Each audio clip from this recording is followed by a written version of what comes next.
আসসালামু আলাইকুম। আশা করি সকলেই ভালো আছেন।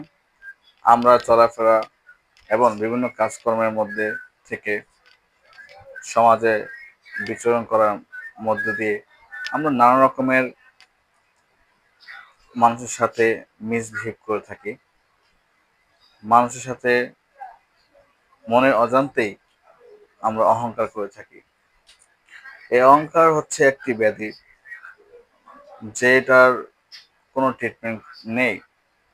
যদি আপনি ইসলামিক আলোকে নিজের জীবনকে সুন্দরভাবে পরিচালনা করতে পারেন, তাহলে হয়তোবা আপনি এই অহংকার থেকে মুক্ত থাকতে পারবেন।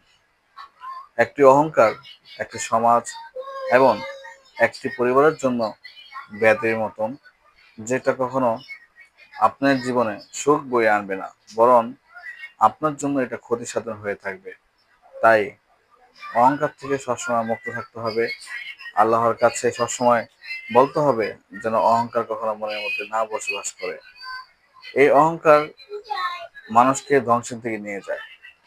দেখবেন সমাজে অনেক মানুষ যারা অনেক বৃত্তশালী ছিল, তারা এক সময় তাদের অহংকারের কারণে তারা আজকে রাস্তার ফকির হয়ে গিয়েছে। আল্লাহ তাআলা পবিত্র কোরআনের মধ্যে বলেছে যে তোমরা অহংকার করো না, কারণ অহংকার করলে তোমরা ধ্বংস হয়ে যাবে এবং একমাত্র অহংকারের মালিক আল্লাহ তাআলা।